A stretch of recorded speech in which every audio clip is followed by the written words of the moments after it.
أبان مولده عن طيب عنصره يا طيب مبتدع منه ومختتم يا رب صل وسلم دائما أبدا على حبيبك خير الخلق كلهم۔ اللہ رب العالمین احسن الخالقین احکم الحاکمین کی حمد و ثنا حضور آقا انعامدار مدنی تاجدار نبی پاک صاحب رولاد احمد مجتبیٰ جناب محمد مصطفیٰ صلی اللہ تعالی علیہ وآلہ آلہ وصحابہ وبارک وسلم کے دربار ناز میں ہدیہ نیاز عرض کرنے کے بعد میرے واجب الاحترام حضور سیدی و سندی و مرشدی حضور قبلہ پیر سائیں سردار احمد عالم دامت برکاتہم العالیہ، حضرات علماء اکرام، مشائخ اعظام، بزرگوں، بھائیوں، دوستوں، عزیزوں، رب العالمین کا بے حد فضل و احسان ہے کہ اس نے اس بابرکت محفل پاک میں ہمیں حاضری کی سعادت نصیب فرمائی۔ اللہ پاک ہماری حاضری اپنی بارگاہ میں قبول فرمائے، اور اللہ پاک ہم سب کو اپنی بندگی کا ذوق، اپنی ملاقات کا شوق اور اپنے حبیب پاک صلی اللہ علیہ وسلم کی محبت کا درد نصیب فرمائے۔ خوش قسمت انسان وہ ہے کہ جس کو اپنی زندگی کے اندر کچھ لمحات یا ساری زندگی ہی اللہ کے نام کا ذکر نصیب ہو جائے، اور رسول اللہ صلی اللہ علیہ وسلم کے پاک نام کی محفل جس کو نصیب ہو جائے۔ حقیقت میں وہی سرمایہ عمر تمامی ہے، وہی لمحات اسیر جو تیری محفل میں گزار آیا۔ جو انسان کی زندگی کے لمحات اس نیک مقصد کے لیے گزرتے ہیں وہ انسان کو قبر میں بھی یاد آئیں گے، اور اللہ تعالیٰ ان کلمات کی برکت سے انسان کے لیے قبر کی منزلیں بھی آسان فرما دے گا۔ سورۃ رحمان کی صرف 3 آیتیں میں نے پڑھی ہیں، مختصر میں حاضری پیش کرتا ہوں۔ رسول اللہ صلی اللہ علیہ وسلم ارشاد فرماتے ہیں کہ قرآن پاک کا حسن جو ہے نا وہ سورۃ رحمان ہے۔ ہر چیز کا ایک حسن ہوتا ہے، فرمایا قرآن پاک کا جو حسن ہے وہ سورۃ رحمان ہے، اور جو بندہ سورۃ رحمان، سورۃ واقعہ، سورۃ حدید کو یاد کرتا ہے اللہ تعالیٰ اس کا بدلہ اور صلہ جنت کی صورت میں اس بندے کو عطا فرماتا ہے۔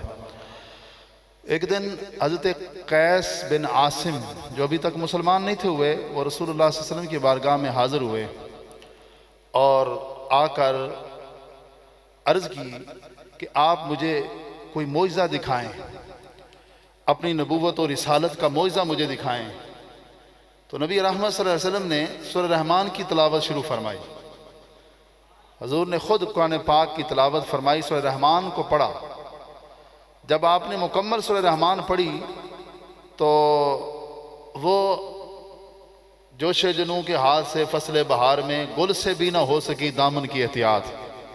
وہ جو اپنے عقیدے میں بڑا پکا تھا، اس نے جب یہ سنا تو عرض کی حضور اگر مہربانی فرمائیں تو دوبارہ پھر مجھے سنا دیں۔ آج صدیوں بعد کوئی قاری بیٹھ کے اللہ کے پاک کلام کی تلاوت کرتا ہے تو دل کے 14 طبق روشن ہو جاتے ہیں۔ تو اندازہ لگائیں جب رسول اللہ صلی اللہ علیہ وسلم کی پاک آواز جو ہے وہ انسان کے کانوں میں پڑتی ہو اور تلاوت حضور خود فرماتے ہوں تو کیا عالم ہوگا۔ ایسی فرماتی ہیں کہ تیری آواز جب کان پڑتی ہے، تیری آواز جب کان پڑتی ہے تنے بے جان میں جان پڑتی ہے۔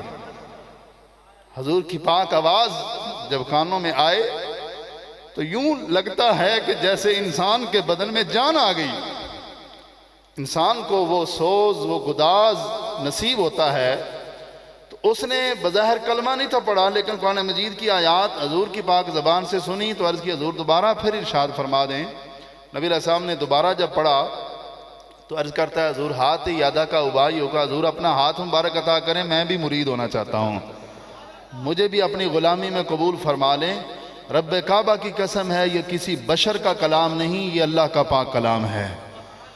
رحمان وہ ہے کہ جس نے قرآن سکھایا اور جس نے انسان کو پیدا کیا۔ یہ رحمان کی آیتیں سن کر اس کو جو سوز و گداز نصیب ہوا، جو اس کو لذت نصیب ہوئی، اس نے مجبور کر دیا کہ یہ کلام کسی بشر کا نہیں ہے، یہ اللہ رب العالمین کا پاک کلام ہے۔ اب اس سے ایک چیز آپ نے غور سے سمجھنی ہے کہ ایک ہے قرآن مجید کی تلاوت اور ایک ہے اس کا سوز و گداز اور کیفیت۔ میرے رب نے قیامت تک حضور کی ایک ایک ادا کو محفوظ رکھا ہے۔ قراء کی ڈیوٹی ہے کہ وہ حضور کے کلام کے الفاظ کی تلاوت کرتے ہیں، قرآن پڑھتے ہیں، وہ الفاظ بھی ہزاروں لاکھوں کی تعداد میں لوگ پڑھ رہے ہیں، اور جو پڑھنے میں سوز گداز کیفیت ہوتی تھی اللہ نے اس کو بھی محفوظ رکھا ہے۔ وہ اللہ نے صوفیہ کرام، عرفاء، اولیاء اللہ، وہ اس کیفیت کو برقرار رکھے ہوئے ہیں، وہ سوز کو برقرار رکھے ہیں کہ جو ذکر کرنے والے اللہ کی ذات کا کثرت سے جو ایک لمحے کے لیے بھی غافل نہیں ہوتے، اللہ تعالیٰ آج بھی ان کو وہی سوز و گداز عطا فرما دیتا ہے۔ مولا روم فرماتے ہیں کہ ہر کے کاہو جو خورد قربان شود، ہر کے نور حق خورد قرآن شود۔ مولا روم فرماتے ہیں کہ جو بندہ ہر وقت نفسانی خواہشات کے پیچھے لگا رہتا ہے اور فانی چیزوں کی خوراک اس کی ہوتی ہے، فانی چیزیں کبھی کوئی طلب کبھی کوئی طلب، فرمایا اس کو مثلا جانور ہے تو اس کو قربانی پہ لگا دیں گے، قربان کر دیں گے کہ اس نے اچھا کھایا، موٹا تازہ ہے۔ تو رومی فرماتی ہیں کہ جس کی خوراک صرف فانی چیزیں ہونا تو وہ دنیا کے منفعت کے لیے ہوتا ہے، دنیا کے فائدے کے لیے ہوتا ہے، اور جس کی خوراک اللہ کا ذکر بن جاتا ہے اس کی زبان جب بولتی ہے تو اللہ کا قرآن بول رہی ہوتی ہے۔ ہر کے نور حق خورد، جس کی خوراک اللہ کا نور بن جائے وہ زبان سے بولتا ہے تو اللہ کا کلام ہی بول رہا ہوتا ہے۔ تو وہ کیفیت، وہ سوز بھی اللہ تعالیٰ نے قیامت تک کے لیے برقرار رکھا ہے، اور وہ سوز اور گداز کی دولت کسی اور سے نہیں ملتی، وہ صاحب دل سے بندے کو ملتی ہے۔ ہمارے بہت بڑے عالم علامہ مولانا محمد عمر اچھری صاحب رحمۃ اللہ علیہ اکثر یہ فرمایا کرتے تھے کہ جب کبھی بندے کو شک ہو جائے کہ سچے جماعت والے کون ہیں اور جھوٹے کون ہیں، پہچان کیا ہے، فرماتے ایک موٹی سی پہچان میں آپ کو بتا رہا ہوں جو ہر بندہ سمجھ سکتا ہے۔ فرماتے ہیں کہ جب یہ ایسی کوئی صورتحال ہو نا تو صاحب گداز، صاحب سوز لوگ دیکھنا، جس جماعت میں صاحب سوز و گداز لوگ ہوں گے وہ اللہ کے انعام یافتہ لوگ ہوں گے، انہی کا دامن پکڑ لینا، وہ سچے لوگ ہوں گے۔ صاحب سوز و گداز ہمارے شہنشاہ حضور تاجدار فتح پور شریف سائیں شیر محمد گیلانی رحمت اللہ تعالی علیہ آپ فرماتے ہیں کہ اوہو درد ہے یار دی نظر تحفہ، ایہو عرش و سغاتانی لتھیاں تیں۔ فرماتے ہیں کہ یہ جو سوز و گداز ہے قرآن پاک کی تلاوت کی صورت میں ہو، وہ عبادت خداوندی کی صورت میں ہو، وہ ذکر فکر کی صورت میں ہو، یہ جو سوز و گداز ہے فرمایا یہ اس وقت بندے کو نصیب ہوتا ہے جب کسی صاحب نظر کی نظر بندے پہ پڑ جاتی ہے۔ امیر خسرو علیہ رحمہ کا شعر آپ فرماتے ہیں کہ رشکا یدم بروشنی یہ دیدہ ہائے خلق، کہ میں جب لوگوں کی آنکھوں کو دیکھتا ہوں نا تو جو صاحب درد لوگ ہوتے ہیں نا ان کی آنکھوں میں چمک ہوتی ہے ایک خاص قسم کی، کیونکہ آنسو ہر وقت تیرتے رہتے ہیں ان کی آنکھوں میں، اور ایک سوز کی کیفیت نظر آتی ہے۔ فرماتے ہیں جب میں وہ آنکھوں کو دیکھتا ہوں نا تو مجھے رشک آتا ہے، اور پھر میں سمجھتا ہوں رشک آیدم بروشنی دیدہ خلق دانستہ ایم کے اثر گرد رہ کیس، میں فوراً پہچان جاتا ہوں کہ یہ بندہ بھی وہ ہے کہ جس کے اوپر کسی صاحب نظر کی گرد راہ اس کی نظر کے اوپر پڑ گئی ہے، کسی کی گرد راہ اس کو بھی نصیب ہوئی ہے، تو کسی صاحب نظر کی گرد راہ نصیب ہو جائے تو اللہ تعالیٰ سوز و گداز اس کو بھی عطا فرما دیتا ہے۔ تو کوشش کیا کریں کہ یہ چیز بھی اللہ سے مانگا کریں کہ اللہ پاک یہ سوز و گداز بھی اپنے فضل سے عطا فرما دے، اور زاری اور اللہ تبارک و تعالیٰ کی بارگاہ میں عجز نیاز مناجات یہ چیز بھی بندے کو نصیب ہو جائے۔ اللہ پاک نے اپنا تعارف فرمایا کہ الرحمن، بہت بڑا مہربان، اپنا تعارف کروایا ہے، بہت بڑا مہربان۔ یہ پوری آیت ہے، الرحمن پوری آیت ہے۔ اللہ تبارک و تعالیٰ کے صفاتی نام اور بھی بڑے ہیں، جبار، قہار، یہ بھی اس کے صفاتی نام ہیں، لیکن مالک نے اپنا تعارف کروایا ہے تو رحمان سے کروایا ہے۔ بسم اللہ الرحمن الرحیم، بڑا مہربان ہے، بہت ہی مہربان ہے۔ انسان کو اگر خدا کی رحمت پر یقین ہو جائے تو ساری زندگی بندہ اسی کے دربار میں سجدہ ریز رہے، اتنا مہربان۔ لوگ بات بات پہ کہہ جاتے ہیں نا اللہ بندے کو چھوڑ گیا، اللہ چھوڑ گیا، اللہ تعالیٰ نہیں بندے کو چھوڑتا ہے، سب سے زیادہ مہربانی. دیکھیں نا آج سے 1400 سال پہلے رسول اللہ صلی اللہ علیہ وسلم کی تشریف آوری سے پہلے جو لوگوں کی حالت تھی، سنتے رہتے ہیں نا آپ، کتنی ناگفتہ بھی حالت تھی. وَإِن كَانُوا مِن قَبْلُ لَفِي ضَلَالٍ مُبِينٍ. اللہ فرماتا تم بڑی کھلی گمراہی میں تھے، انسانیت سے کوسوں دور تھے. اللہ نے ان کو بھی نہیں چھوڑا، ان کو بھی نہیں چھوڑا، ان پہ بھی ناراض نہیں ہوا، بلکہ اپنے محبوب کو رحمت للعالمین بنا کر انہی میں بھیج دیا. کتنی بڑی رحمت ہے اس کی. تو انسان اگر سوچے تو اس کی رحمت کی کوئی انتہا نہیں ہے، اور اس کی رحمت بے پایا ہے. اس نے اپنا تعارف کروایا، رحمان وہ ہے، الرحمن علم القرآن خلق الانسان، جس نے قرآن بھی سکھایا اور ساری انسانیت کے جو سردار ہیں حضور سید المرسلین صلی اللہ علیہ وسلم کو بھی اسی نے پیدا فرمایا. خلق الانسان، الانسان کے اوپر الف لام جو ہے یہ عہد کا ہے، مراد حضور کی ذات ہے. اللہ فرماتا ہے میرا تعارف اگر ہے تو وہ میرا محبوب ہے. اپنے تعارف کے لیے اپنے محبوب کو اللہ تبارک و تعالیٰ فرماتا ہے میں نے پیدا کیا. یعنی کوئی بندہ اگر خدا کے علم کو دیکھنا چاہتا ہے حضور کے علم کو دیکھ لے، کوئی بندہ خدا کے حسن کو دیکھنا چاہتا ہے پیارے مصطفیٰ کی صورت کو دیکھ لے، کوئی خدا کی قدرت کو دیکھنا چاہتا ہے وہ میرے آقا کی طاقت کو دیکھ لے. اللہ فرماتا ہے میرا تعارف میرا محبوب ہے، تم ان کی شانوں کو دیکھتے جاؤ گے تمہیں شان رسالت بھی پتہ چلے گی، اور ان کی شانوں کو دیکھ کر اللہ کی توحید کا بھی پتہ چلتا جائے گا. حضور کی ذات، حضور کے اوصاف، یہ جس بندے کو نصیب ہو جائے نا وہ کبھی بھی اس کے دل میں توحید کے بارے میں وہ کوئی کمزوری نہیں آئے گی. بہت پکی توحید ہوتی ہے ان لوگوں کی جن کو حضور کی شانوں کا سمجھنے کا جن کو انداز پتہ چل جاتا ہے. حضرت سیدنا مولا علی شیر خدا رضی اللہ تعالیٰ عنہ حضور کی بارگاہ میں ایک بار حاضر ہوئے. سردی کا موسم تھا، صاحب موسم سردی کا شروع ہو رہا ہے نا، بڑی سخت سردی تھی.